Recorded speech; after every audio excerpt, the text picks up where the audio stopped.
4 août 1904. À Tunis, sous les dattiers et les rangées d'oliviers, un homme et une femme se disent oui pour l'éternité. Alexandra David épouse Philippe Nil. Mais aussitôt elle regrette. Cet homme, elle l'aime follement, mais plus encore, elle aime sa liberté. Elle ne voit qu'une échappatoire, la fuite. Fuir, Alexandra en a l'habitude. À 5 ans, elle rêve de ne pas avoir de parents, les siens ne l'aiment pas.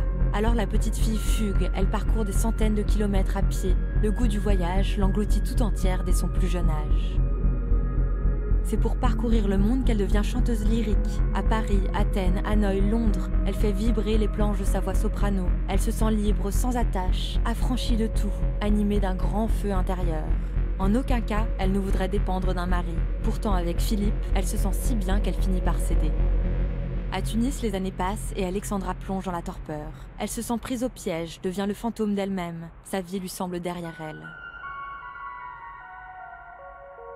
À 43 ans, pourtant, l'instinct de survie la surprend. Le 9 août 1911, elle embarque sur un paquebot qui doit la mener tout droit vers son destin. Sur le pont, alors que la nuit tombe et les étoiles commencent à poindre, elle se sent envahie par une extase infinie. En Inde, elle parcourt le pays, rencontre des êtres décharnés au regard désespéré, mais aussi des grands sages qui lui apprennent une chose, l'impermanence est la loi universelle. À cheval, elle traverse les profondeurs de la jungle d'où surgissent les hurlements des grands singes. Au Sikkim, elle rencontre un ermite qui la trouble pour la vie. De ses yeux jaillit une lumière comme elle n'en avait jamais vue avant, une lueur effrayante de profondeur.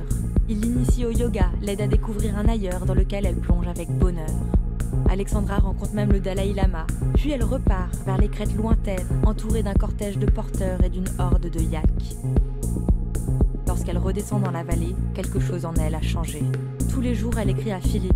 De nombreuses années ont disparu de mes traits. J'ai des yeux où luit la clarté des Himalayas. Philippe lui répond tendrement, l'encourage, finance ses voyages. Alexandra nourrit désormais un rêve impossible. Découvrir le pays des neiges, pénétrer dans le Tibet interdit. Elle traverse le désert rocailleux, les glaciers gelés, dort dans des grottes ou sous la tente. À la frontière du Tibet, elle est expulsée par l'autorité britannique. Déçue et révoltée, elle retente l'expédition. En 1923, elle repart avec un jeune Tibétain qu'elle considère comme son propre fils. Ils marchent 12 heures par jour pendant 6 mois. Sous leurs pieds défilent villes, rivières, montagnes, des milliers de kilomètres. Pour ne pas être repérée, Alexandra se déguise en vieille tibétaine. Elle se fait des tresses en crin de yak. Le froid, le blizzard lui glace les lèvres et le visage, mais la lumière blanche purifie son regard. Les neiges éternelles l'enveloppent de leur immensité. Le feu dansant dans la nuit étoilée, le silence assourdissant, tout cela l'ensorcelle. Elle sent que des souvenirs ancestraux remontent du fond des siècles en elle. À Kumboum, elle assiste aux prières des lamas. Dans la lumière des lampes à l'huile, Alexandra vibre au son des voix scandées venues des profondeurs de l'éternité. Elle entre en communion au milieu des chants sacrés, inlassablement répétés. Puis, elle reprend sa marche, franchit l'école, s'enfonce dans la neige, grelotte de froid et tremble de faim. Mais en haut des glaciers qui scintillent, elle contemple la lune teintée de bleu et elle jubile. Le 28 février 1924, lorsqu'enfin elle arrive à Lhasa, elle est soudain prise d'une fatigue extrême. Elle est fiévreuse, elle crache du sang. Brusquement, elle n'a plus qu'une envie. Rentrer en France, prendre un bain chaud et retrouver Philippe. 14 années ont passé depuis qu'ils se sont quittés. Le 10 mai 1925, elle débarque au port du Havre. Philippe refuse de la voir. Accablée de tristesse, Alexandra se plonge dans l'écriture, les conférences, les interviews. Elle publie Le voyage d'une Parisienne à Lhasa et la traversée du Tibet à pied.